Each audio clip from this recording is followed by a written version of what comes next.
Boa noite.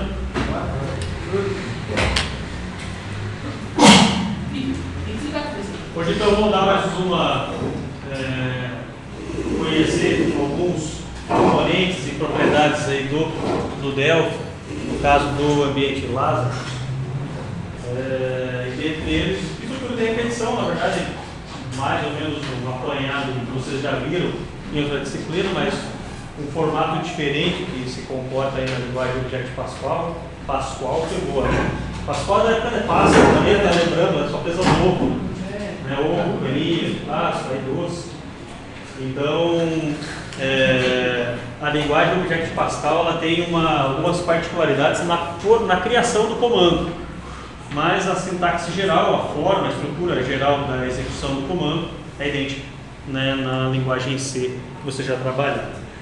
E vai estar trabalhando com alguns componentes como status bar, né, criar uma barrinha de status ali nos programas, exibindo informações adicionais, né, timer, né, com um relógio, por exemplo, e o procedimento input box para entrada e saída de trabalho, né, dos dados que são cadastrados pelo programa. Bom, o Delphi a gente já vem falando há um certo tempo, já algumas semanas. Ele tem alguns detalhes que são importantes sempre serem levantados e trazidos, né? Além dela usar a linguagem Object Pascal, além dela ser programada na linguagem de programação orientada a eventos, além dela ser uma ferramenta, né, de desenvolvimento rápido de aplicações, também tem situações que levam ao uso desta ferramenta para a implementação das aplicações de linguagem visual. Só um instantinho.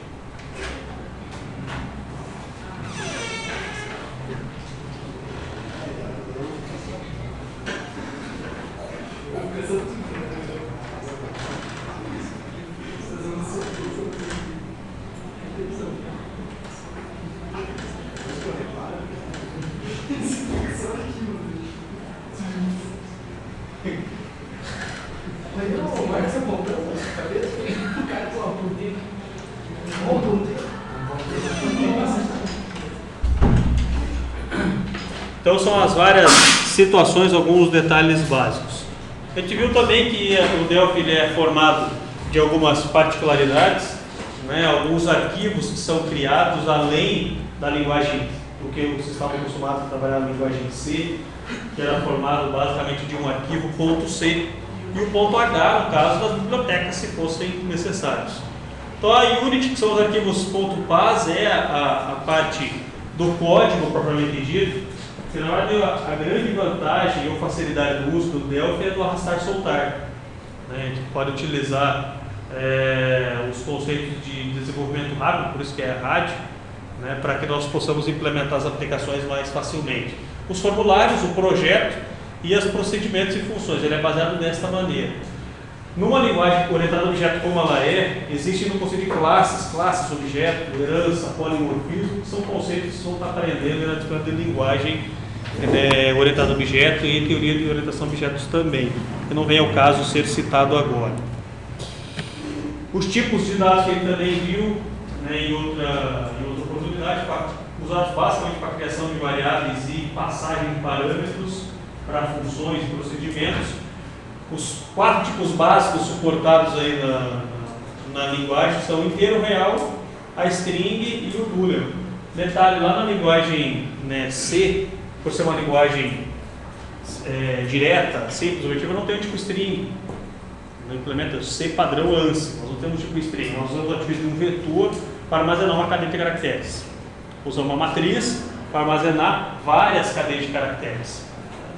E o tipo boolean, né, que é o true ou false, né, que às vezes é utilizado basicamente como variável auxiliar para testes rápidos, né, das variáveis ou de condições que a aplicação precisa ter no determinado momento. Para a construção das variáveis, o que é diferente um pouco da linguagem C? Nós precisamos ter declarado aquela palavra var, é obrigatório.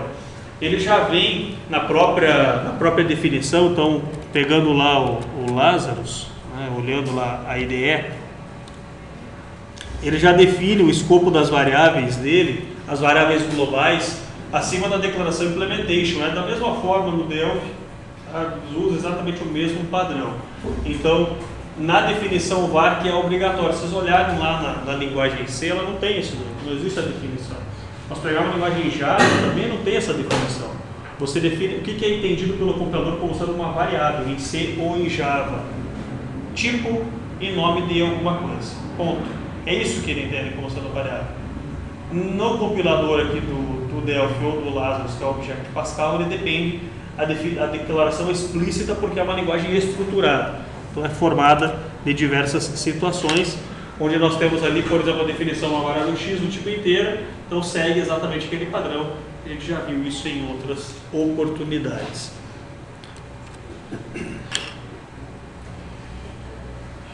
Além ainda dos tipos básicos, inteiro e real, que são os mais usados, tem o tipo data IOR, que também é o último, dá muito problema para banco. Se tem um detalhe para dar problema para acesso, é o tipo data IOR. No Delphi até dá menos, mas na hora que vocês vão trabalhar com a linguagem Java, vocês vão ver o quão problemático é trabalhar com o tipo data IOR, que eu defino lá no banco de dados como sendo do tipo timestamp, que armazena a data IOR ao mesmo tempo, e na linguagem eu defino como daytime. Então, quando você chegar na hora, você vê quanto, daí você deu ou não problema para armazenar o dado lá no banco. Mas aqui, na linguagem, basicamente eu trouxe essa informação para identificar que existe um tipo especial para tratamento de data e hora. Eu posso tratar somente a data, posso tratar somente a hora, ou tratar os dois, né, simultaneamente da forma como está configurada aí o sistema operacional. Então ele segue exatamente as mesmas definições. E ela é útil, claro, para cálculos que sejam feitos usando data e hora, não somente para exibição, né, para armazenamento ou controles que venham a ser construídos. Falamos também várias vezes do Object Inspector, que é a interface mais utilizada aí para a configuração dos componentes, para o uso dos elementos que são construídos aí na linguagem Delphi. E é a interface de interação do programador com as configurações básicas, tanto propriedades que variam de componente a componente, quanto os eventos. Ou seja, nós estamos trabalhando com uma linguagem que é orientada a eventos, que trabalha nessa característica de ações que são realizadas de acordo com atividades que nós desenvolvamos. Então, automaticamente aqui, essa é a interface, a porta de entrada para todas as configurações que existam. As propriedades elas podem ser feitas tanto modificadas direto na paleta, nas abas existentes, nas configurações direto na paleta, ou em tempo de execução, de acordo com as modificações que o programa prevê. Como vocês veem lá na linguagem, apenas uma revisão geral, os operadores relacionais e lógicos, lá na linguagem C vocês tinham os operadores relacionais maior que, menor que, e aqui continua a mesma forma. A diferença está no operador igualdade, que lá na linguagem C eram dois sinais de igual, aqui é um só, e os diferente de, que lá era uma exclamação igual, que simbolizava o diferente, e aqui é simbolizado pelo sinal do menor e maior, juntos. Então, são os operadores utilizados lá na validação das expressões ou condições, principalmente nas estruturas de repetição ou na estrutura de decisão simples, no caso do if. Os aritméticos já estão, como eles já estão aí cansados de saber quais são eles, com um detalhe, os operadores ou expressões div e mod que fazem características diferentes do que tinha lá em C. É o caso do resto, mod, e lá em C era porcento. Número porcento, outro número, nós extraíamos o resto da divisão de um número pelo outro. E aqui nós usamos número mod, outro número. É uma função especial que extrai o resto da divisão. Apenas um detalhe técnico da própria linguagem, caso venha a ser utilizado e necessário em alguma aplicação que vocês venham a desenvolver. Outra diferença básica de C para o Pascal está nos operadores lógicos também utilizados. Eu também não vou ficar entrando em detalhes da parte de lógica de programação, tá? Mas apenas como um dicionário de termos, onde, se vocês lembram lá na linguagem, anterior que vocês usavam era 2 exponenciais para simbolizar o E, né, 2 pipes para simbolizar o OU e uma exclamação para simbolizar o não, que é muito pouco utilizado. E aqui nós usamos as palavras em inglês. Por que disso? Volto para uma linguagem estruturada 100%. Então ela segue a determinação, padronização do ANSI, né, para a definição e da estrutura da linguagem. If else, né, o if then, lembrando que aqui ele surge o THEN ali, o then, que é o if, né, o se então, por ser uma linguagem que basicamente traduz o algoritmo ou português estruturado para inglês, né, ele converte para inglês, então nós temos que seguir o if, a condição e o then logo após as instruções que virão ali, cada uma encerrando com ponto e vírgula. Um detalhe, antes do else não tem ponto e vírgula. Em C era pouco relevante se tinha ou não, não fazia diferença. Mas no Pascal não pode ter. Né? Então são duas formas, ou tem o if com begin end ou sem, né, uma instrução, mas a gente sempre opta por ter o início e fim para separar bem o código. E lembrando da indentação que deve ser feita aí na construção das instruções para você não se perder na hora de fazer a manutenção do código. Então, essa é uma dica importante para vocês que estão na área de computação para fazer programação de qualquer outro tipo de aplicação. Isso serve não só aqui para essa linguagem, como qualquer outra que venha desenvolver. Então, nessa situação if else, né, notar que o end não tem ponto e vírgula nesse caso ali, então é proibido, mas é só também prestar atenção nas mensagens que o próprio compilador retorna para nós.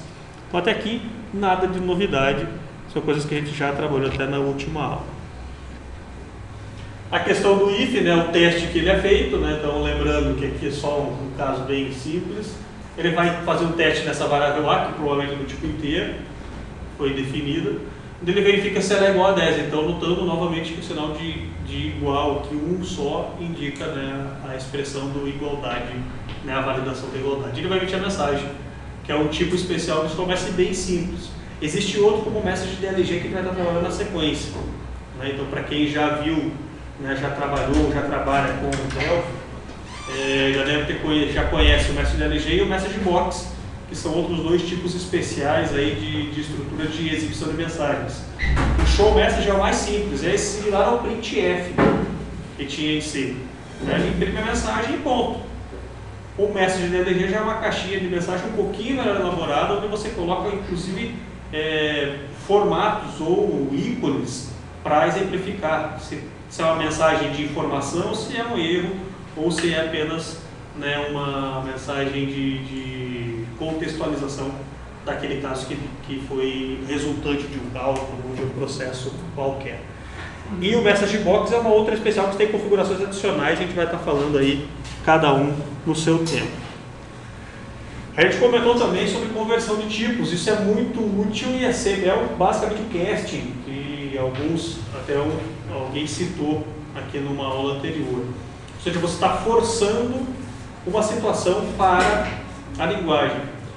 Vários componentes na linguagem Delphi são texto, vários.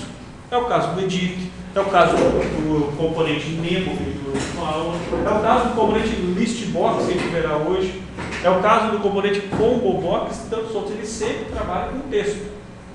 Por mais que a gente venha digitar número, para ele é tudo texto. Então é importante fazer a conversão dos dados para que a gente possa entender melhor como que ele se comporta. Então nós temos a conversão de string para inteiro e o inverso, inteiro para string. Basta usar aquela função str to int ou int to str. Lembrando que é sempre importante, quando eu leio o número do edit, convertê-lo para inteiro, ou para o float, ou para o tipo numérico que eu vou usar. E quando for gravar ou armazenar o valor, novamente tem que fazer a conversão inversa. A gente viu na última aula, até aqui basicamente nós usamos float to str. Só que existe uma configuração adicional no float to str. Porque se você pegar e olhar, imagina o seguinte caso, ele vai retornar um número meio doido, né? Faz uma conta e retorna 1.3379. Por que não retorna 1.34 de uma vez? Como que eu faço para que ele retorne isso? Através de uma conversão especial, denominada float to srf, ou seja, é uma conversão de real para string formatada. Então, o F de Formatted. Então, nós temos o float do strf, que ele possui basicamente 4 argumentos. E ela é muito útil para exibir resultados, seja no edit, no label, no memo ou no relatório do Rave Reports ou do Quick Report ou de tantas outras versões que existem disponíveis. Então, você vai montar um relatório para ser impresso, você quer que apareça lá o bonitinho, valor monetário, né, R cifrão, ou a moeda que você queira utilizar, né, em dólar, ou em euro, ou o que for. Seria interessante que nós tivéssemos uma configuração adicional. Então, a ideia do float do STRF é fazer uma transformação baseada no formato que você quer usar. Então, ela é uma função que possui quatro argumentos básicos, 4 parâmetros. O primeiro, o valor que você quer converter e formatar. O formato que você quer utilizar, e existem 5 tipos básicos, sendo que 3 são muito similares e um não serve para nada, na verdade, né? Mas são 5 que tem. A precisão, ou seja, a quantidade de dígitos que tem o número completo. São 5 dígitos. Vamos pensar aquele caso ali. Eu quero que apareça com 3 dígitos no total. O número é 199, 2.50, né, 2,51. Então são 3 dígitos e os dígitos é a questão de quantas casas depois da vírgula eu tenho que apresentar. Então são os 4 argumentos e ele fica configurado mais ou menos como isso que está representado no slide. Então o valor, o formato, a precisão e os dígitos.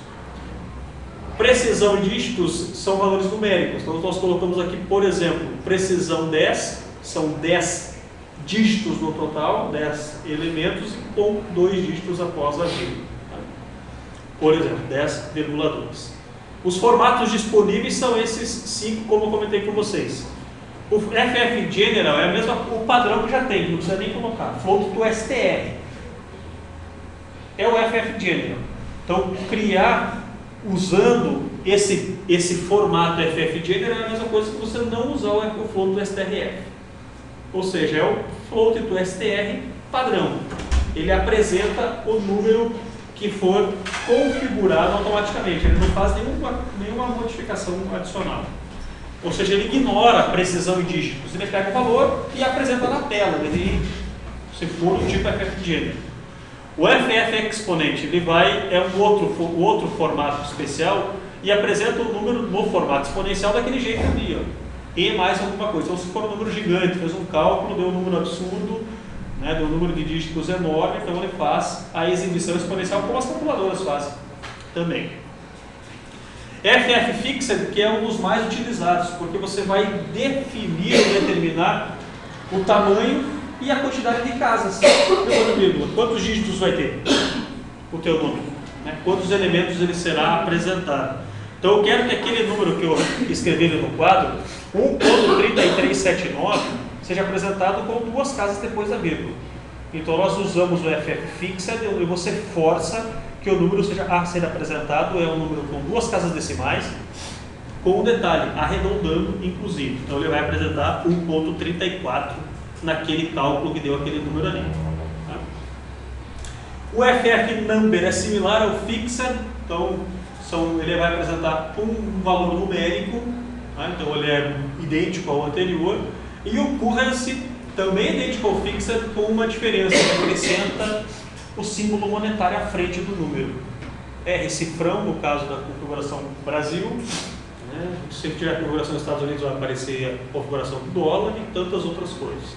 Então a diferença entre eles, os mais usados aqui, se for sendo bem sincero, o Fixed e o Currency, serve apenas para exibição, só.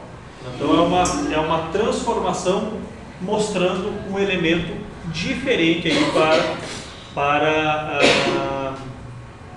seja no edit, seja no label, seja em qualquer local, no show message que você vai exibir, tanto faz. O que eu quero que vocês façam como teste? Eu quero que vocês criem esse formuláriozinho aqui, que é bem simples, só para vocês entenderem o uso do float do STRF. Então vai ter basicamente um edit, que vai retornar o valor transformado, e terá 5 botões. O botão Currency, o botão Fixed, o botão General, o botão Exponential e o botão Number. E vocês vão criar uma variável, pode ser uma variável global chamada de pi. Variável global pi, pode colocar pi 10, porque esse pi é uma variável, é um termo geral, do tipo extended, tá? É um valor grande que vai ser. Então cria essa variável pi, e o que vocês vão colocar aqui dentro do botão vai ser o float, e esse caso aqui, ó, float str é só um exemplo, só para vocês enxergarem como é que vai ser. Vocês vão copiar exatamente esse mesmo texto ali, ó, float strf variável pi, ou seja, o valor que vai estar armazenado nela, do ff general 12,2. Ou seja, 12 dígitos serão apresentados e 2 depois da vírgula. E vocês vão ver o que ele vai apresentar em cada caso especial aí para nós. Tá? Só vão mudar para o currency, ficará ff currency. No fixed, ficará ff fixed. No exponencial, ficará ff exponent. E no number, ff number. O resto, deixa do jeito que está. Então criem este formulário e eu já mostro como que valor que vai ter esse pi. Ou se quiserem, nós podemos atribuir ali o pi. Vocês podem colocar lá em cada valor. Pi recebe 3,1415 16, 7, 8, 9. Então coloquem isso daqui para a gente. Então, repetindo, os formatos de transformação e conversão do float para string é o fixed e o currency, são os mais utilizados. Os demais, os programas convencionais que a gente normalmente desenvolve, eles são irrelevantes.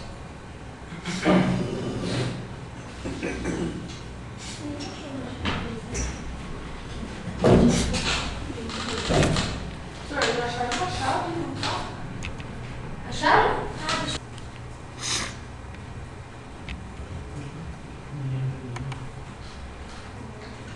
Vamos lá então? Bom, como existe uma função chamada pi, você vai conseguir criar uma variável daquele nome. Então, só criar com um nome ali diferente, conforme eu fiz ali no exemplo, pi 1000, onde executa aquela funçãozinha ali pi, que retorna o valor dele e multiplica por 1000.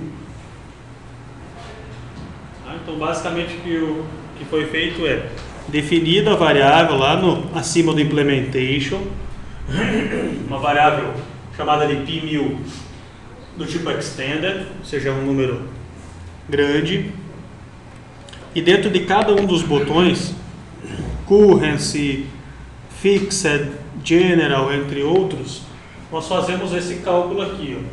A variável pi1000 recebe o resultado da função pi vezes 1000, vai retornar um número x.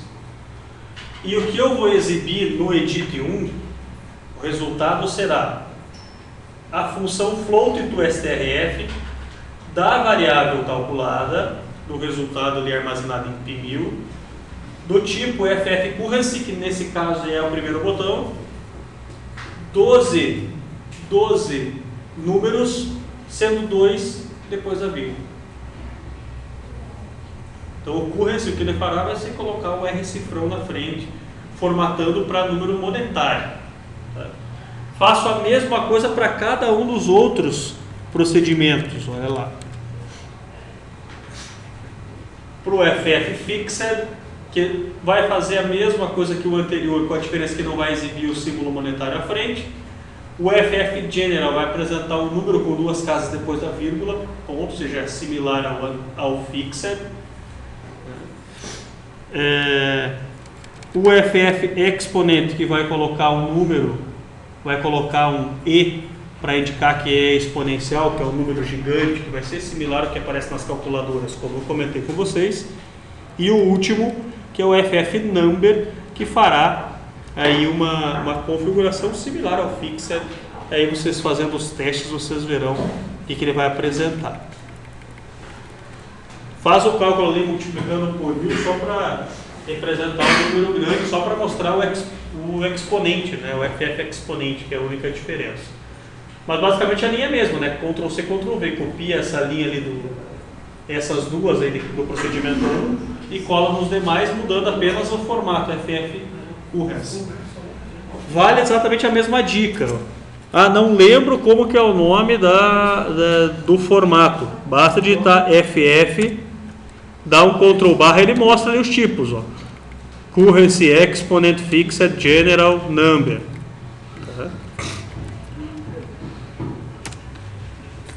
FF de Float Formatted. Ou Formatted de Float, tanto faz. Como é que foi que você criou, né? Como é que ficou? Lá, tá certo. Define a variável, 2 pontos, nome dela. Ok? Na hora que vocês compilarem aí e clicarem em cada um dos botões, ele vai exibir o retorno baseado no tipo, né, que está configurado o botão. Então, FF Currency, olha o que ele faz. Ele formata como número, como valor monetário. E aí ele faz automaticamente o valor lá no final, quero 2 casas de precisão. Eu quero aqui o FF Fixed. Olha lá, ele apresenta um número similar ao anterior, com 2 casas depois da vírgula, só que ele tira o ponto, né, o ponto de milhar. Certo? Ele exclui o ponto de milhar. No FF General, ele simplesmente ignora a questão da formatação de casas depois da vírgula, conforme eu tinha comentado antes. Então ele exibe o float do STR do número. Basicamente isso que ele faz. Então ele ignora a configuração, porém, né, ele acaba preservando a quantidade de dígitos.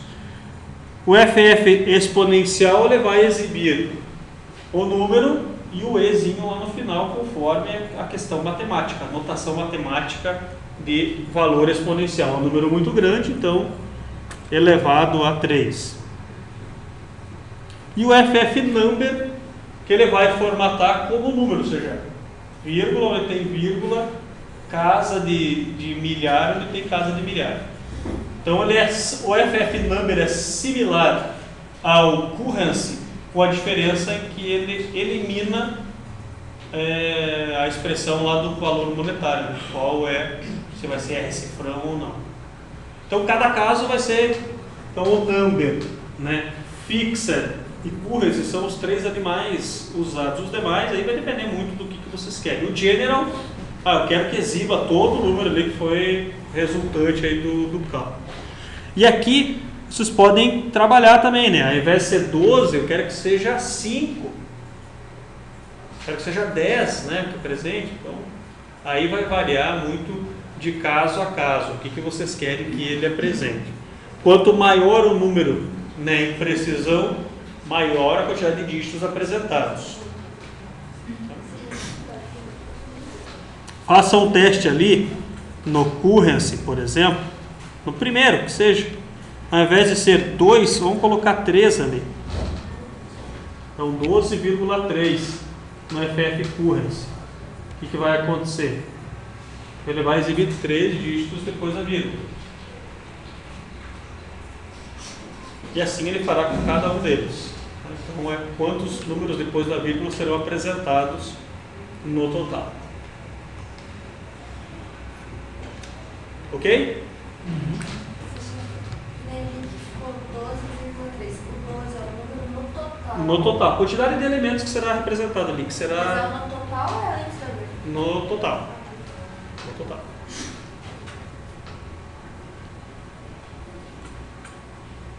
Belezinha?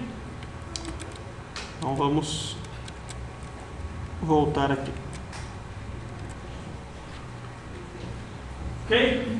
Então dando continuidade aí a um novo componente, porque nada que vocês viram agora foi edit e botão. Nada de novo, apenas a formatação sendo exibida no edit. Tem um componente chamado de Parallel, que ele é muito útil para organizar, né, elementos específicos dentro do programa. Então a gente separa casos, basicamente ele, como a gente fala, ele é meio que frescura no programa, quero enfeitar a minha aplicação. Mas não é só isso, ele serve para que o usuário consiga enxergar os elementos apropriados a cada momento, ou seja, agrupamento de situações. Então ele é usado no formulário que faz a organização, ou seja, categorias de elementos. Após a inserção, os componentes poderão ser adicionados sobre ele, então nós adicionamos dentro, é como se fosse uma caixa, e você coloca tudo dentro dessa caixa. Então você pode movimentar essa caixa para qualquer lugar, que todos os componentes adicionados dentro do painel serão automaticamente movidos em conjunto, então eles são arrastados. Então o painel é muito simples, ele está presente ali na paleta standard. Então vamos lá para um exemplo bem rápido.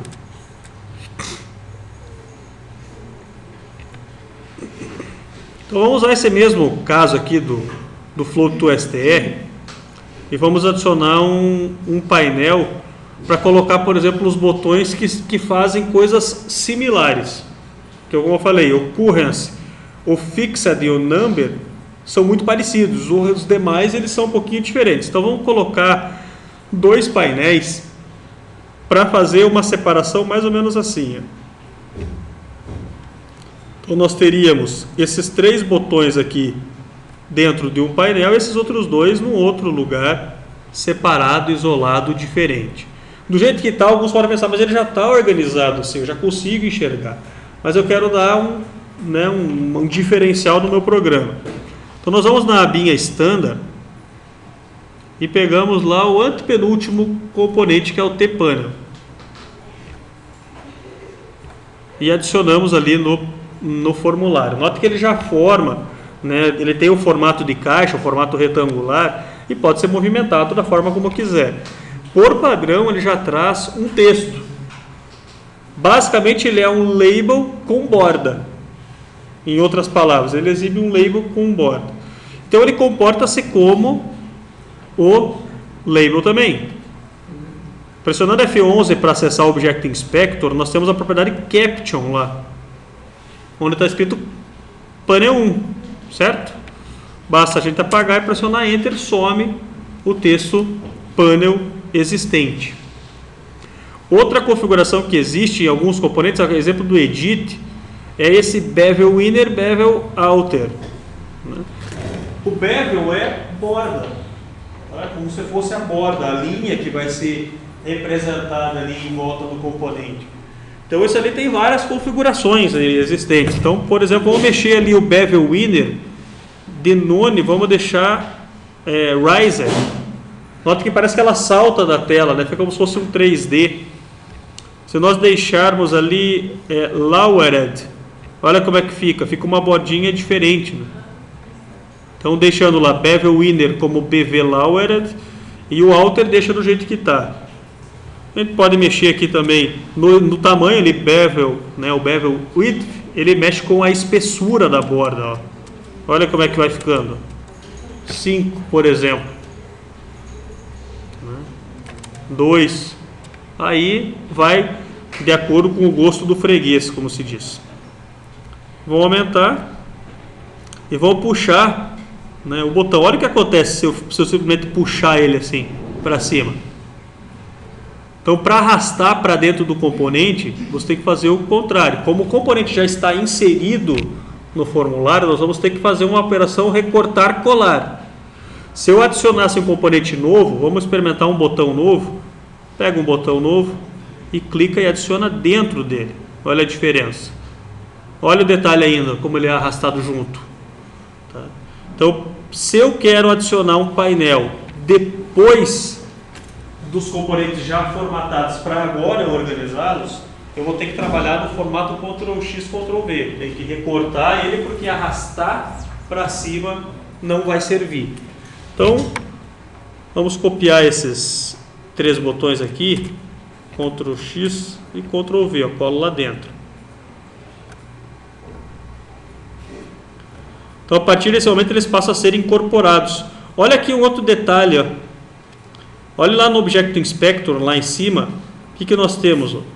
Eles começam a fazer parte do painel 1. Ó.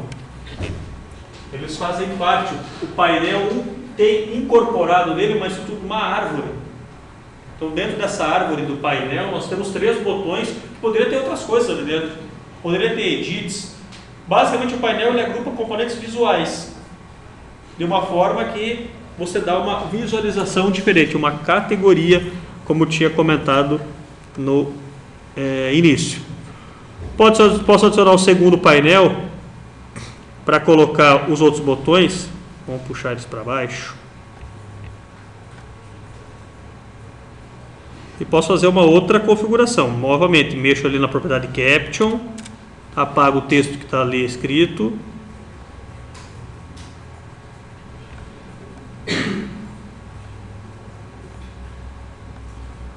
E vou mudar, apresento um outro tipo de borda, por exemplo. Eu quero que ele fique agora o bevel inner como raised e o bevel outer como lowered. Então ele ficou uma bordinha diferente do anterior. Recortei e colei. E posso deixar aí com 3 ali de espessura.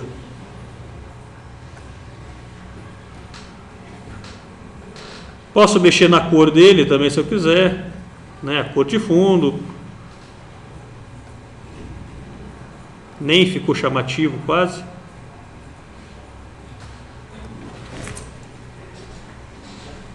Então, são situações que a gente pode estar mexendo. Então, o panel, ele serve mais para organização.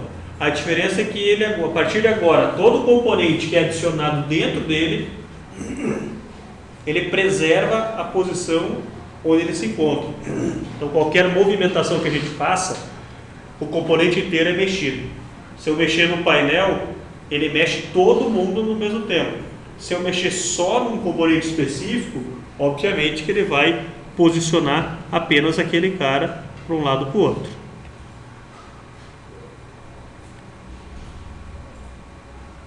Certo?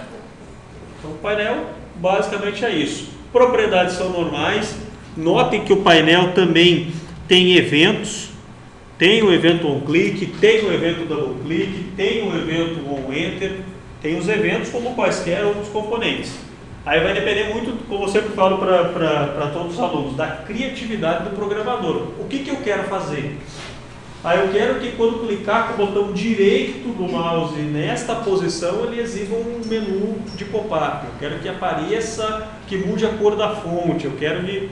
Aí vai depender muito daquilo que vocês querem realizar. Perfeito? Continuando.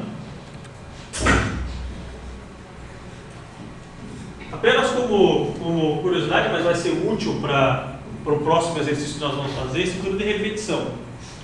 A estrutura de repetição definida na linguagem Object Pascal, ela configura-se dessa maneira ali. O exemplo do for, né? For, nome da variável, recebe o valor inicial, to, valor final. Então, como vocês devem perceber, como vocês já viram isso em aulas, em disciplinas anteriores, principalmente disciplina de algoritmo, disciplina de linguagem de programação, a função da estrutura de repetição é realizar os comandos existentes dentro da estrutura até esgotar ou chegar no valor final estipulado. Então, eu quero que ele execute a exibição de uma mensagem qualquer, né, até o valor 5. Quero que ele apareça uma mensagem 5 vezes na tela. Então, o que vai acontecer?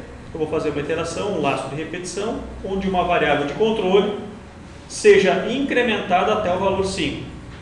Qual que é a diferença e por que nós usamos o for? Porque ele automaticamente faz o incremento do valor. Então já está embutido automático, né? É o chamado parapasso. Então o for ele vai inicializar uma variável com um valor qualquer, o valor que foi estipulado no programa, e vai finalizar automaticamente após o último valor. Então o exemplo está ali do i de 1 até 10. Então a variável i recebe o valor 1 e vai até 10. Ele vai emitir uma mensagem dos valores 1 a 10. Então vai emitir show message 1, na hora que pressionar Enter no show message, clicar no OK, vai exibir 2, clicou no OK, vai exibir 3 e assim por diante. Então a estrutura de repetição tem essa conotação: apresentar ou repetir o comando até que seja esgotado e chegue no final a variável de teste ou variável auxiliar, ou também chamada de variável de controle. Tudo bem? Acho que quanto a isso, acredito que vocês não tenham dúvida aí na realização da estrutura de repetição. Diferença do for para o while. O comando enquanto, diferente do anterior, além de eu ter a variável aqui, a condição, então se nós usássemos o mesmo caso lá, né, uma variável i, a diferença é que no anterior nós inicializamos a variável no próprio comando, no próprio for, enquanto que no while eu faço a inicialização antes da sua criação. Então eu inicializei a variável i antes do enquanto, antes do while, i recebe 1, e a condição de parada do while é i menor igual a 10. Então, enquanto o i for menor ou igual a 10, eu executo os comandos que estão aqui dentro do begin. Tem um outro detalhe ainda. Eu sou obrigado a colocar o incremento da variável i aqui dentro. Então, i recebe i mais 1, tem que ficar explícito dentro do bloco while, junto com as demais instruções. Então, se nós pegássemos o mesmo exemplo anterior, que é o for, né, o for de 1 até 10 e emitindo o show message, trocando isso aqui para um while, ficaria o while. Então nós teríamos esse i recebe 1 antes do enquanto, antes do while i menor ou igual a 10, show message igual, está aqui dentro da instrução, e o i recebe i mais 1 dentro, adicionalmente. O for não precisa porque ele já faz o incremento automático. Ok? Então é o caso que está ali exemplificado, né? Enquanto a for menor ou igual a 5, a recebe a mais 1 e depois no final ele vai imprimir a mensagem, o valor de a é o valor final que a variável a terá depois da iteração, depois do enquanto. Aí o enquanto, só como uma curiosidade, ele vai ficar ali imprimindo indefinidamente se nós não tivermos esse controle de incremento aqui. Se a variável de controle nunca chegar no fim, ele vai ficar em loop infinito, como a gente fala, e que você já deve ter escutado isso anteriormente. Beleza? Exercício 2. Agora, qual que é o desafio para vocês? A gente já trabalhou com o memo antes, na aula passada. Tá? Então nós usamos lá para atribuir o valor dentro de um memo, para gravar o valor lá dentro, nós usamos a seguinte expressão: memo.line.add. Lembrando que isso aqui é uma string. Então nós usamos esse comando memo1, que é o nome do componente, .lines.add. Eu estou adicionando uma linha nova, tantas quantas forem necessárias. A propriedade add, ela vai adicionar, a funçãozinha add adiciona um elemento, sendo que dentro de parênteses tem que ser um texto, tem que ser uma string, ou seja, pode ser uma transformação de um número, int to str. O que eu quero que vocês façam? Vocês vão criar um formulário similar a esse daqui, não são dois, tá? É um mesmo. Vou criar um formulário onde vai pedir para o usuário digitar um número, digitar dois números, tá? Um edit 1 e edit 2, dois números. O intervalo de valores. Vocês vão separar, ou seja, apresentar no memo 1 os números pares deste intervalo e no memo 2 os números ímpares deste intervalo. Então, repetindo, o cidadão vai digitar um número no primeiro edit e um número no segundo edit. Quando eu clicar no botão calcular, o que ele fará é o seguinte: verifica quais são os números pares do intervalo 2 a 15, para esse exemplo, e joga no memo pares. Quais são os ímpares e joga no ímpares. Basicamente o que vocês vão fazer é uma estrutura de repetição que vai do número 1 ao número final. Não precisa se preocupar, é evidente que para um caso vocês vão sempre partir do princípio, de que o número 2 sempre é maior do que o primeiro. Se você quiser fazer um teste, pode também. avaliar qual dos dois é maior, mas não é necessário, a gente sempre vai traçar que o usuário vai digitar certinho. O segundo número será maior do que o primeiro. Tá? Caso não exista ou um par ou ímpar, nesse caso, o cara digitou 3 e 3, não vai ter par. Então você vai receber a mensagem que par não existe. Não existe par. Ou, nesse caso, 2 e 2, nenhum ímpar ali. Tá? Mas vamos resolver um problema de cada vez. Primeiro, o cidadão vai digitar ali 2 e 15 e vai ter que retornar os pares e ímpares do intervalo. Cada um no seu quadrado, como diz. O que é um número par?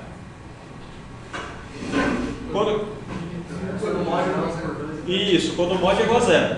Você vai pegar lá, valor aqui, valor digitado, mod 2, resto deu 0, o mod, esse resultado deu 0, então ele é par, beleza, vou jogar aqui. Se ele deu coisa diferente de 0, é ímpar. Beleza? Então, vamos lá.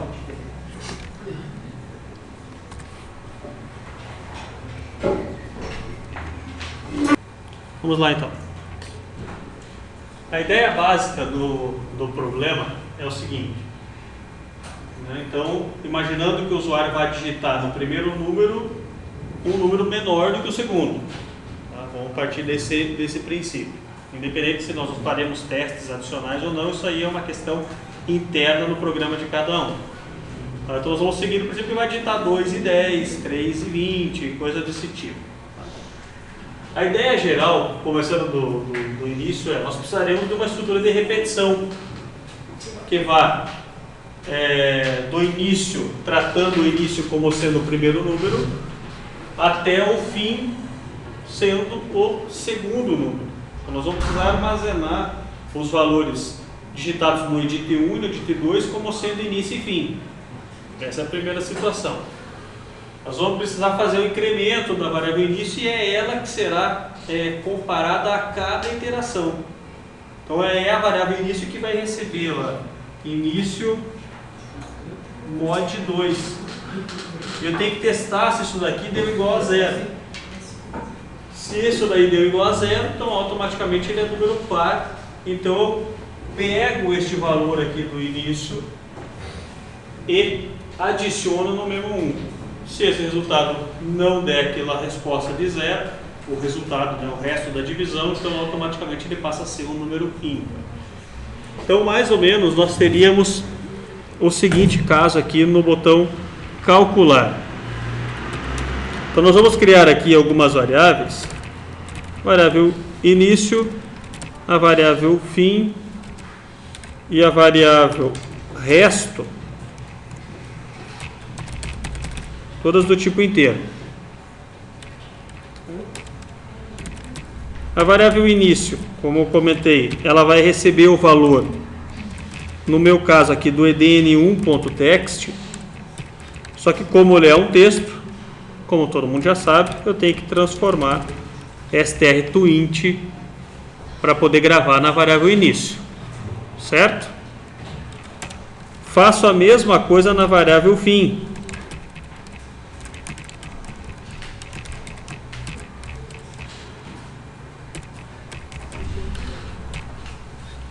Então, duas coisas já feitas. Peguei o valor do edn1 e o valor do edn2, armazenando nas variáveis início e fim. Então já tenho o primeiro ponto de partida. Vou criar a estrutura do for. E na verdade poderia inicializar colocar a variável início aqui, tá? Também. Deixa eu mudar aqui um pouco. Então, a variável início do valor do edit n1 do fim do. Então eu inicializo a variável i com o valor do n1 e ele vai ser executado incrementando 1 a 1 até chegar no valor final, no valor que foi digitado no n2. Segunda situação que a gente vai fazer é calcular o resto da divisão, né? Então nós pegamos aqui início, calculamos lá o início mod 2. Então ele vai armazenar aqui em resto início mod 2. Pode ser feito diferente também, pode ser feito um if sem gravar na variável resto, direto. Né? Realizo o teste do resto. Se resto igual a 0, o que vai acontecer? Eu tenho que armazenar aqui, gravar, adicionar o valor da variável início aqui no memo par. Então eu criei um memo chamado de memo pares .lines.add, onde eu vou adicionar o valor da variável início, que é o teste que foi feito. Então o início é 2, imaginando lá a hipótese, o número 2. 2 dividido por 2, resto 0, então ela é par. Então eu vou gravar a variável início lá dentro, transformando para string. Caso contrário, eu vou gravar no memo ímpares.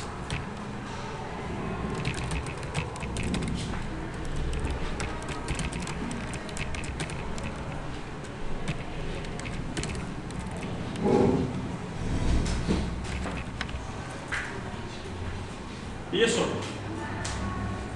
Então, primeira situação.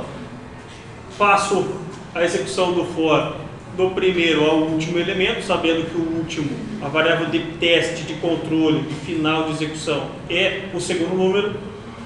Ele vai realizar essa iteração do primeiro até o final, um a um, passo a passo, calculando o resto da divisão, que é o mod, a funçãozinha mod. E se ele for 0, adiciono no memo pares, e se ele não for, eu adiciono no memo ímpares. E está feito o cálculo adicional. O cálculo geral, né? Básico. Vamos fazer um teste aí, ver se vai funcionar. Claro que precisaria ter testes do tipo, né? Coisas adicionais que a gente pode estar fazendo na sequência. O botão calcular somente estará ativo ou habilitado se os números 1 e 2 estiverem digitados, se digite 1 e 2 estiver preenchido. É uma hipótese. Segunda, quando clicar no calcular antes de realizar o cálculo que está ali no código, ele valida se tem alguma coisa, se tem algum número digitado no número 1 e no número 2. Terceira validação que precisaria ser feita: verificar qual dos dois números é maior, ou se o primeiro é maior que o segundo. E se não for, emitir uma mensagem, né, apropriada para o usuário. Vamos colocar ali 2, 11 e fazer o calcular.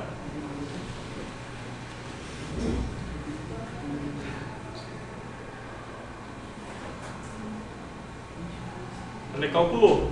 E que pulou ali o 2 e o 4?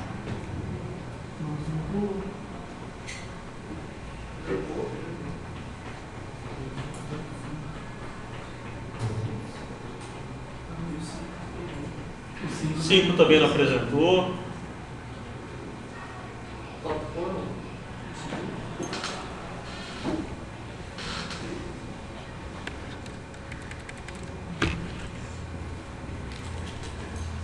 Todos eles foram feitos. O que está faltando? Uma barrinha de rolagem para ser exibido.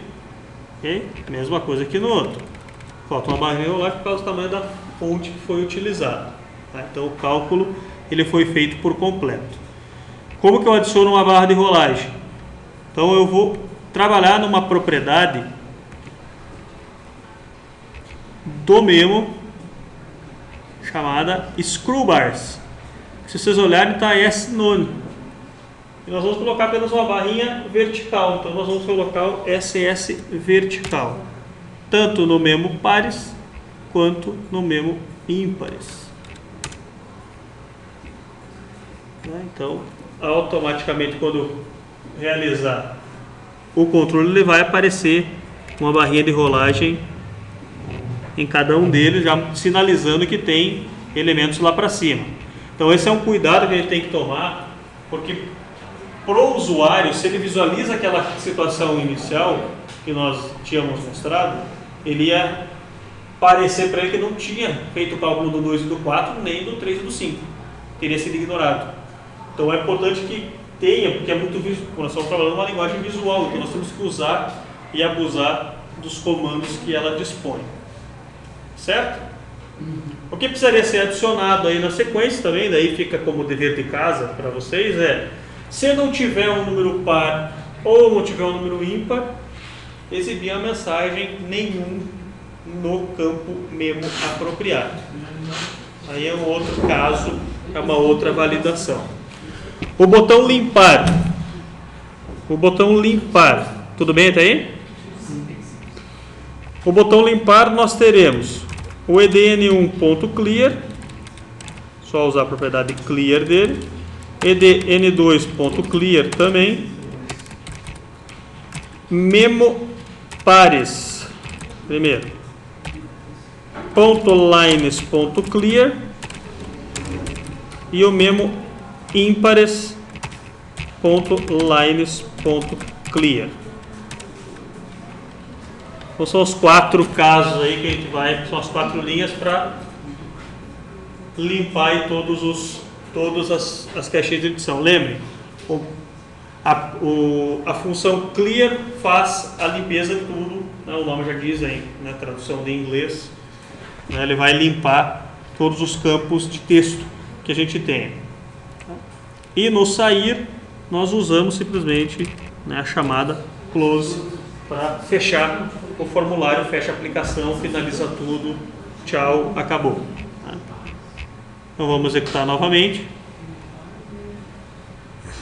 colocando outros números aqui, 5 e 11, calcular, vai exibir ali os pares e os ímpares, e quando nós executarmos o limpar, ele limpa todo mundo. Faltou só um outro detalhe que nós poderíamos ter colocado aqui no limpar, que é colocar o foco, ficar piscando lá no primeiro número. Podia ser feito isso aí também. Tá? Então, de que maneira? Na última linha lá logo após a limpeza, nós colocamos edn1.setFocus, e aí após limpar ele vai posicionar o cursor lá no primeiro edit. Ok? Uma última situação, uma configuração aqui de ambos campos memorando. Se vocês olharem hoje da forma original que ele se encontra, o usuário pode ir no campo memo e apagar tudo que foi feito, se ele quiser. Ele pode mexer em tudo aquilo que ele quer. Se nós quisermos evitar essa situação, o que nós fazemos? Usamos uma propriedade chamada de read only. Já comentei em outro momento. Ela está setada como falsa, ou seja, somente leitura. Não é somente leitura, ela é editável. Então nós colocamos como true, ele passa a ser somente leitura. O usuário apenas vai poder enxergar e não poderá mexer, digitar, reconfigurar, apagar o texto ali. Só uma forma, No qual? no for, só uma cabeçada. Não entendeu.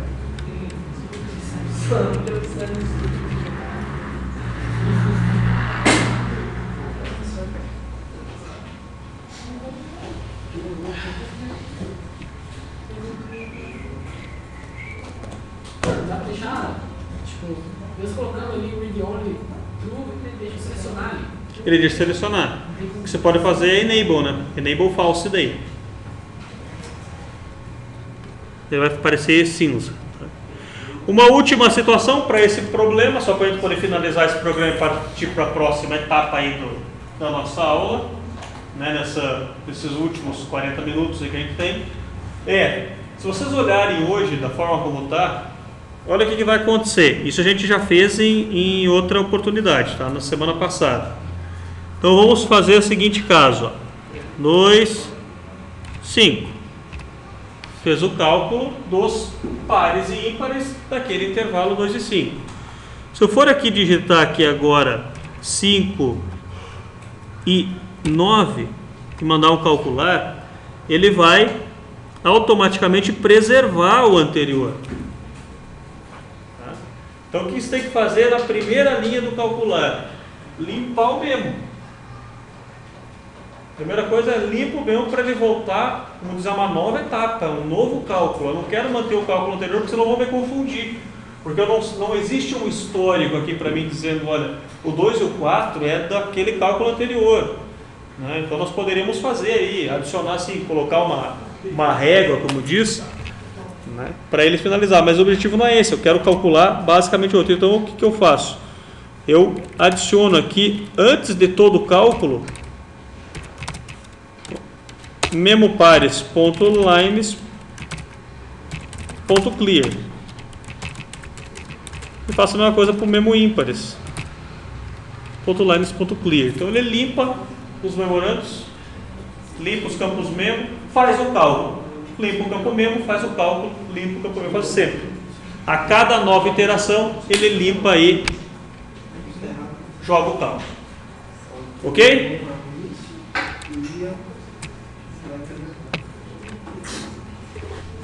Continuando aqui o nosso estudo aí de componentes, tem um componente chamado T-Timer, que o nome já fala, é um componente de relógio, é um componente que vai utilizar o relógio do sistema.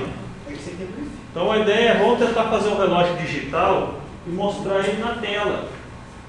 O usuário pega o label e faz o reloginho ficar rodando ali, mostrando 10 segundos, inclusive. Ele está disponível naquela paletinha ali System. Né? Então você tem o primeiro componente é o T-Timer.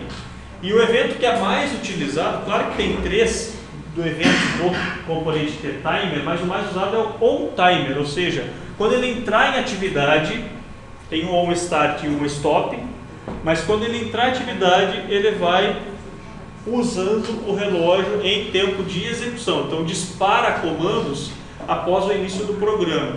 Então a ideia do On-Timer é, executou o programa, já estou executando o que você quer. Já começo a contar a partir de agora o que você quer fazer.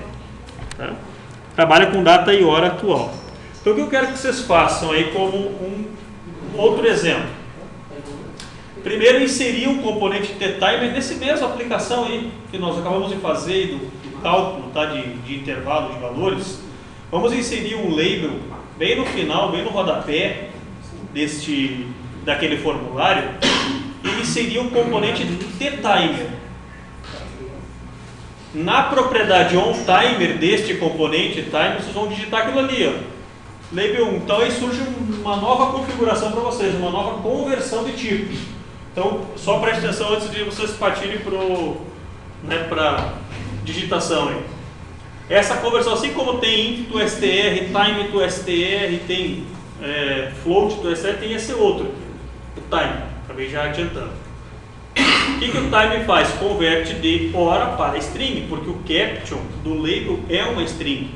Isso a gente já falou em outros momentos. E esta funçãozinha now, o que ela faz? Ela captura a hora, data e hora do sistema e exibe em algum lugar. Como nós estamos trabalhando com o evento time, né, ou o evento OnTime do componente timer, o que ele vai fazer? Ele vai ficando, enquanto o relógio estiver girando, ele vai exibindo o relógio na tela também. Tá? Então o que ele vai fazer, em outras palavras, é fazer com que o label fique dinâmico. Então ele vai exibindo os segundos a partir do momento que vai aparecendo e vai prosseguindo aí, enquanto o programa estiver funcionando, ele vai exibindo inclusive os segundos. Então essa funçãozinha now, ela captura a data e hora do sistema. Como nós estamos trabalhando com time to str, ele vai exibir apenas a hora. Se nós colocássemos date time to str, ele colocaria data e hora no mesmo elemento. Tá? Então, vamos fazer esse teste aí, passo a passo com vocês. Então, lá no nosso formulário criado, vamos adicionar aqui um componente label. Lá no finalzinho, como eu falei para vocês. Vou mexer na fonte dele aqui.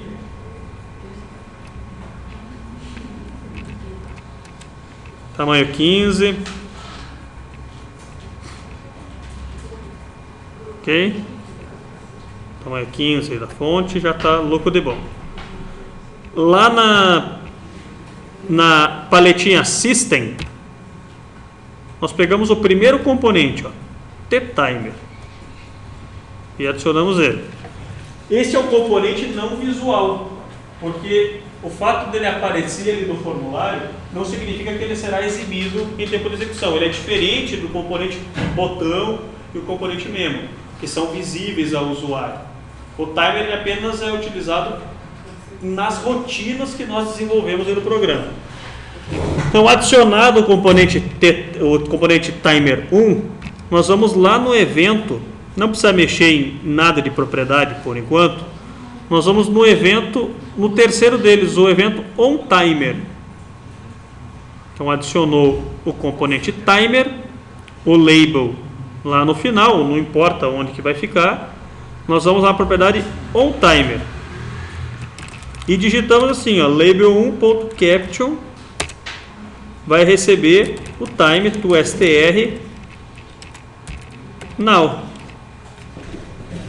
Ele vai pegar a hora do sistema, que ele vai transformar de hora para string o que ele coletar do sistema, e a hora que vocês executarem o programa, vocês vão ver que ele vai dar um tempo e quando ele ativar o programa, montar todo o formulário, ele começa a exibir a hora. Veja que é muito simples para exibir a hora, basta que tenha o time. Poderia ter essa mesma linha que está aqui, direto lá no formulário, por exemplo, quando ele abrir no evento onActivate? Posso, eu quero que vocês façam esse teste depois para mim.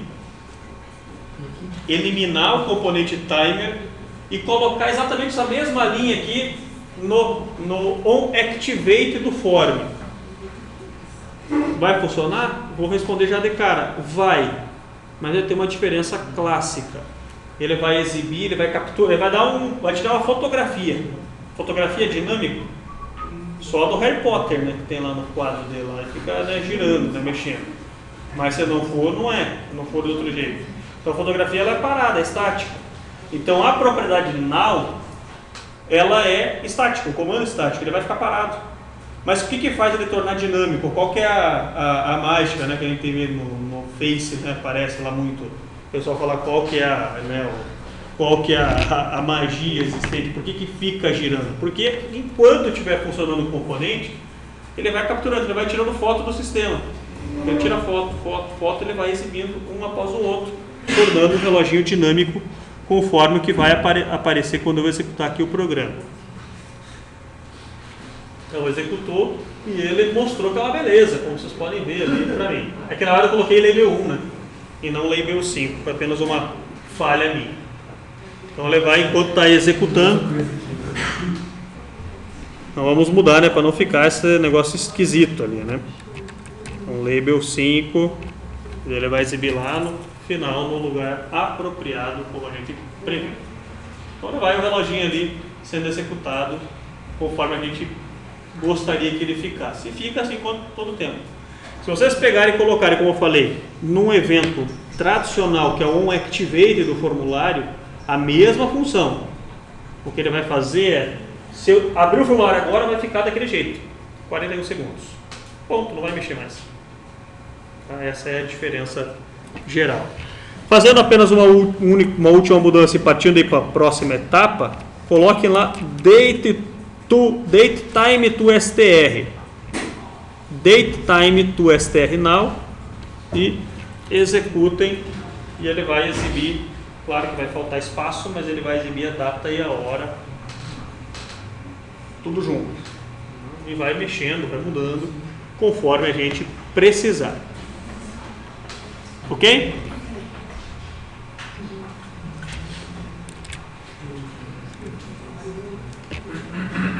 Uma outra coisa que às vezes é interessante e é útil para trazer informações adicionais e importantes aí nas nossas aplicações é uma barra de status. Então a ideia de uma barra de status é aquela barrinha que fica abaixo. Em várias aplicações aparece o Word, é muito comum isso daí.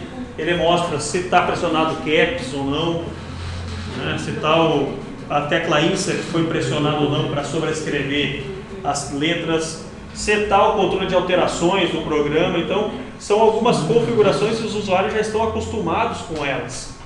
Então, a ideia da barra de status da aplicação é tentar mostrar para o usuário elementos que estejam funcionando ali no programa. Ela está disponível naquela paletinha ali Common Controls. Tá? Então, um dos componentes da Common Controls é a Take Status Bar. E ela vai exibir ali, por exemplo, tem os sistemas bancários, é muito comum você ver no rodapé, para quem é funcionário do banco. Aparece se o sistema está ativo ou não, se a rede está funcionando ou não, qual é a condição da rede naquele momento, né? Se os caixas, né, eletrônicos estão se eles estão com monerário ou não, né? Se ele tem recurso de dinheiro lá dentro. Né? A data e a hora, que é a mais comum, qual que é o nome do usuário e tantas outras coisas. Tá? Ela é formada por painéis, ou seja, divisões. Então, se a gente pegar e olhar, então eu tenho um formuláriozinho normal, e aqui a barra de status ela é exibida no rodapé do formulário, ela pode, não quer dizer que é obrigatória, mas ela pode ser formada de mais de um painel, ou seja, de várias divisõezinhas, cada uma representando uma função específica que eu queira ilustrar.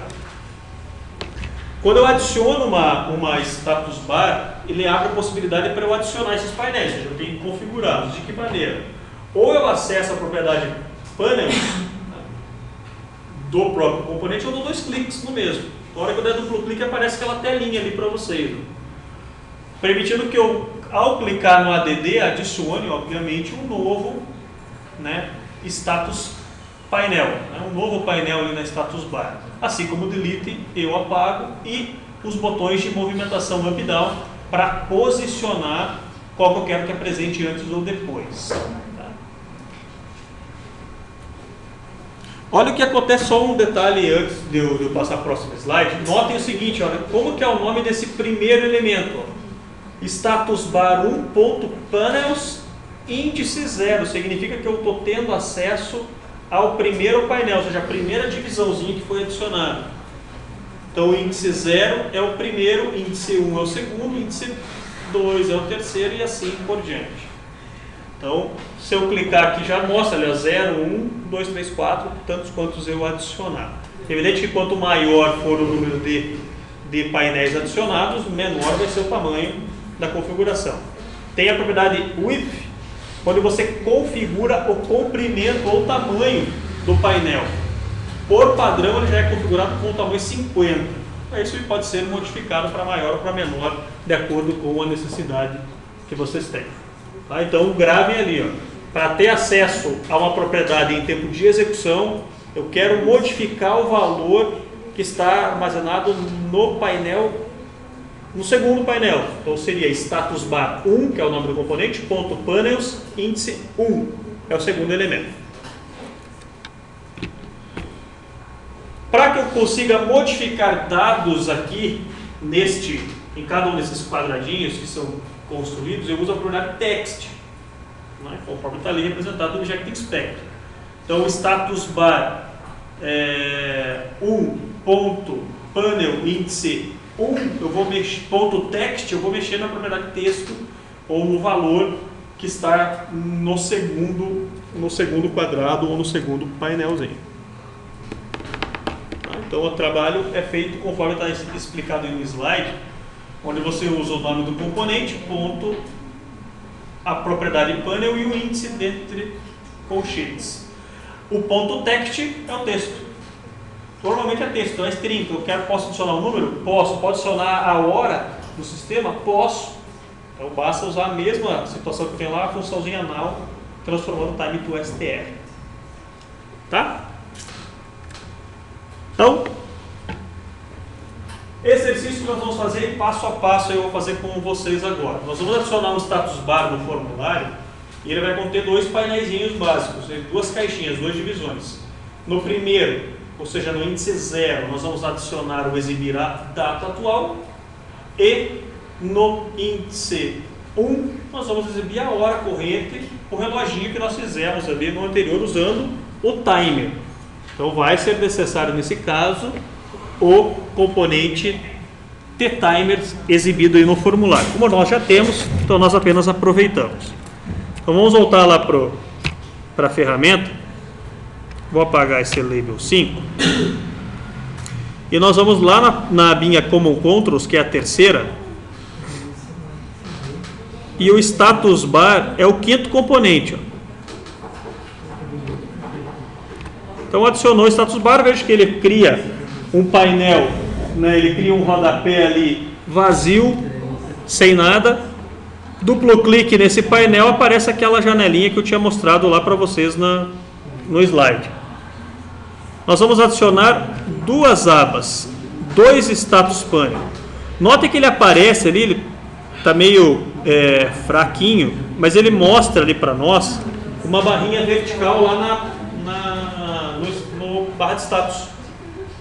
Como que eu faço para configurar? Então eu vou deixar um tamanho maior.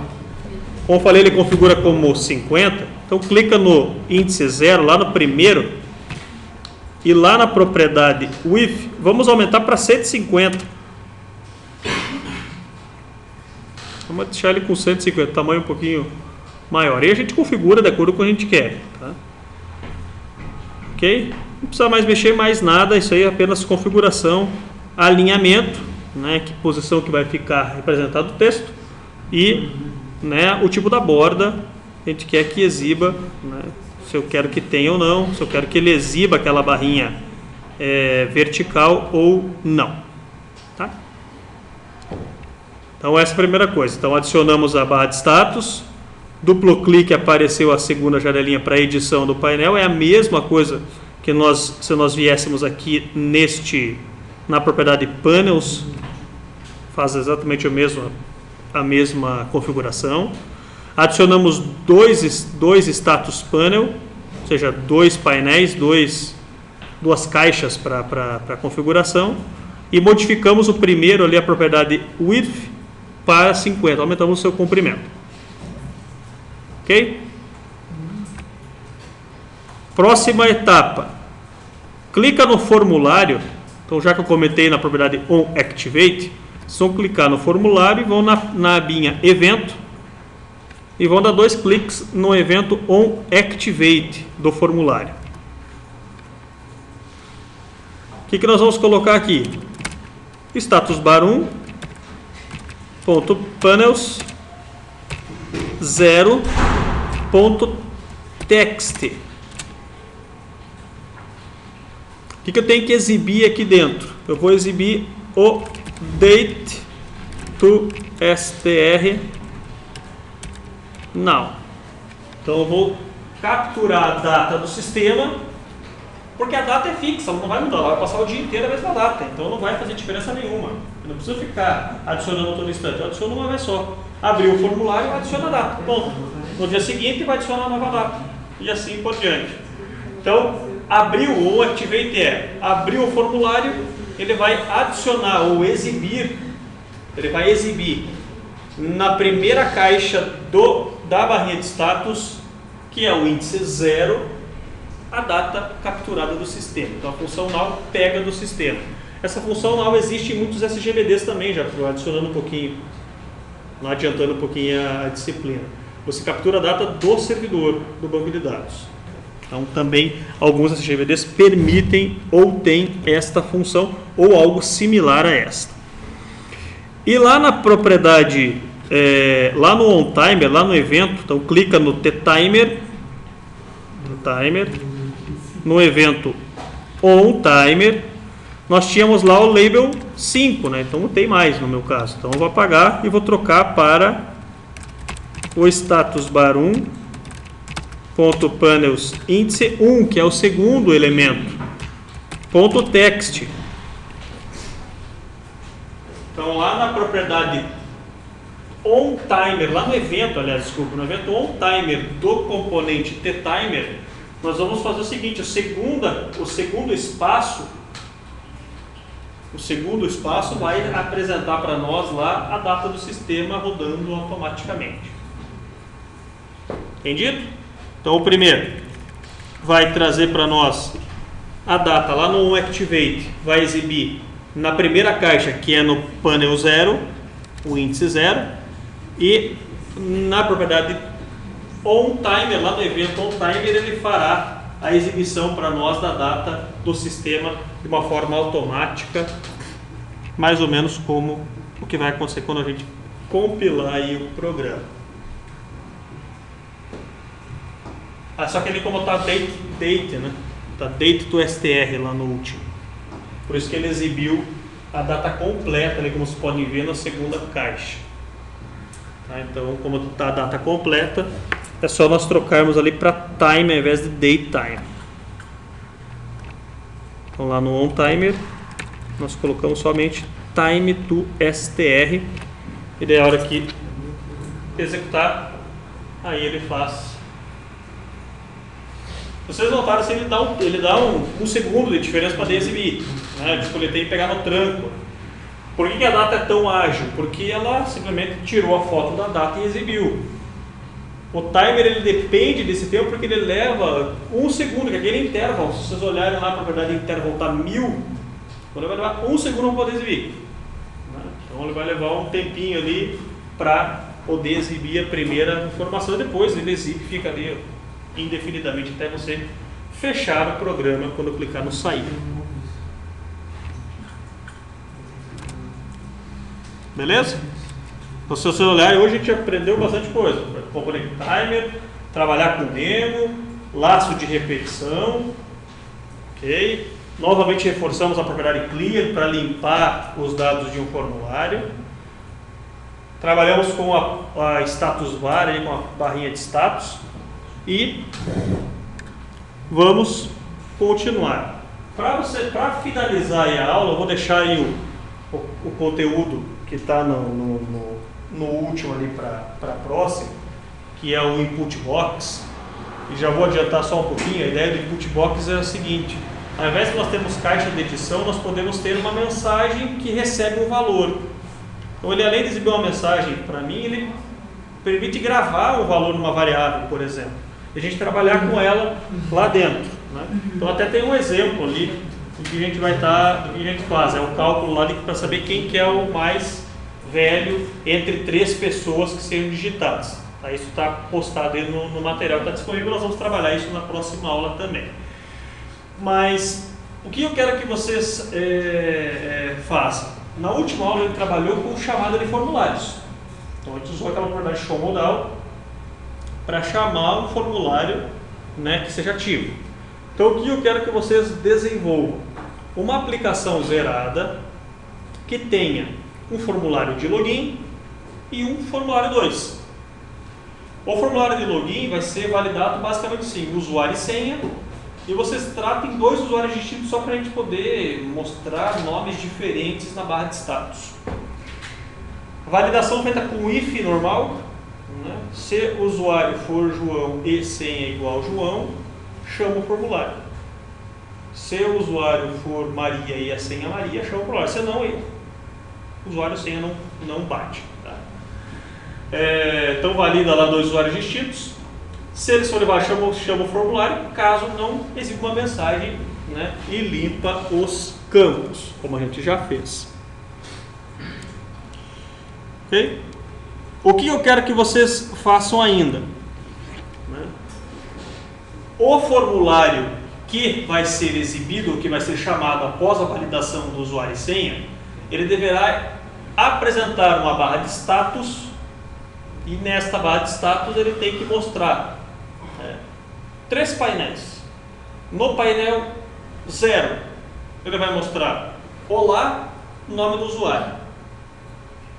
No painel 1, ele vai mostrar a data, e no painel 2, que é o terceiro, vai mostrar a hora.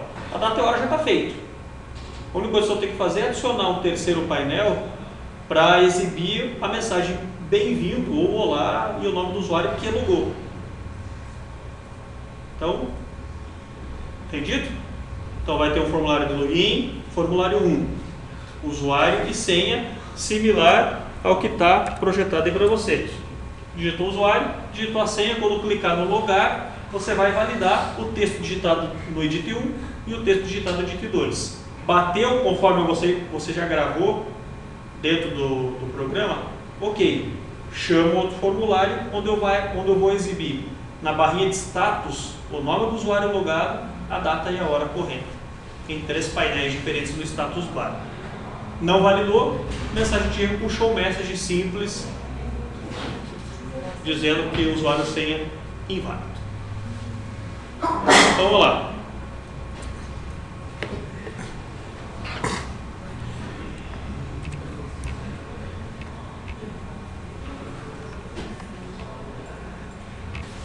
Então, para a gente poder finalizar a aula,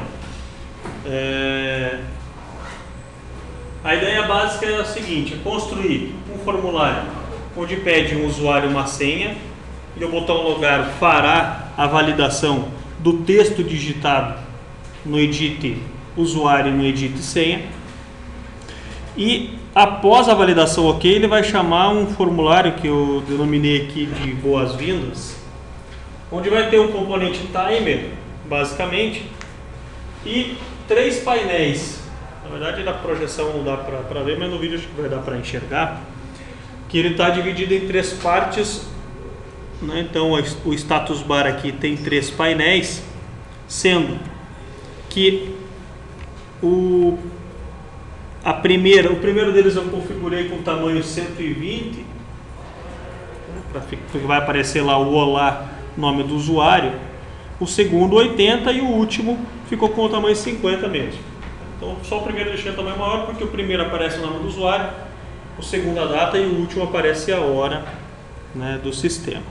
Começando da parte mais básica, que é o que a gente acabou de fazer, algumas configurações. Neste formulário 2, nós temos o seguinte caso: o evento onActivate dele. Mesma configuração que a gente acabou de fazer. Ó. Status bar, ponto panels 1, porque é o segundo, ponto text recebe a conversão lá de date to str da função now. Vai exibir a data.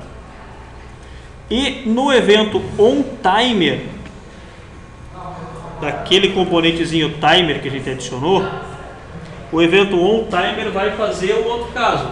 Status bar 1.panels 2, porque é o terceiro, conforme pedir a especificação lá do sistema. Ponto text recebe a hora, né? Conversão do time para string, de hora para string da função now, para exibir ininterruptamente. Como que eu faço para exibir o nome, que é a parte final aí do programa? A gente vai fazer só um deles, porque se funcionar para um nome, vai funcionar para 1 milhão de nomes. Primeira coisa que nós precisamos, nós temos que ter acesso ao formulário 2 para a gente poder chamar. E conforme nós fizemos na aula da semana passada, nós definimos abaixo do implementation, nós colocamos assim, ó, uses, nome da unit, e no meu caso é o boas-vindas. Pode ser no caso de vocês, unit 2. Você não renomearam, você não salvaram com o nome. Então, após implementation, nós definimos isso aqui, ó, uses, nome da unit, nome do arquivo .pass que tem lá, para que ele possa ter acesso ao form 2, que vai ser daqui a pouquinho. Se eu não fizer essa definição, eu não consigo dar form2.showModal. Eu não consigo chamar ele para exibi-lo. Então, defino, né, no uses. Essa é a primeira situação. Então, quando eu clicar no logar, o que eu vou fazer? Um teste simples. Ó. Então, if, eu tenho que parentizar aqui para separar. Então, o ed, usuário, ponto text, se ele for igual a jp, e o ed senha, ponto text, for igual a jp também, significa que está tudo certo. Então, o que eu farei?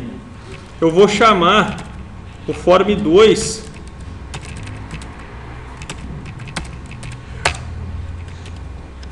vai mostrar o form 2. Mas antes de mostrar o formulário 2, o que eu tenho que fazer? Eu tenho que trabalhar e exibir o nome do usuário que logou, certo? De que maneira?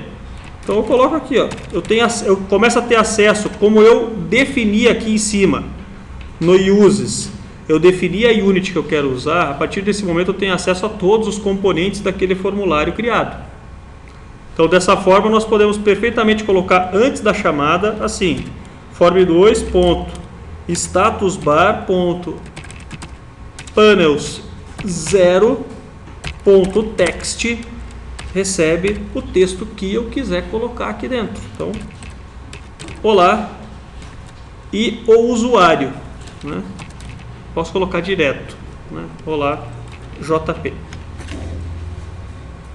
Então, repetindo, como eu indiquei ali no uses, está indicado a primeira linha que aparece ali, uses boas-vindas, que é o nome da unit que tem o formulário 2 que eu vou chamar, como eu fiz a adição dele aqui, então eu posso a partir desse momento usar a definição do form 2.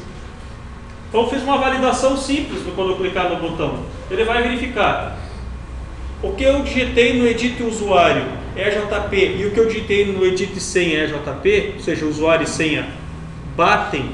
Então o que eu faço? Eu coloco lá no painel 0, ou seja, no primeiro painelzinho do status bar, eu coloco aquele texto ali. É esse usuário, identifiquei o usuário que logou e chamo o formulário. Se não for, eu vou emitir uma mensagem aqui. Então posso colocar aqui um else show message usuário ou senha incorretos.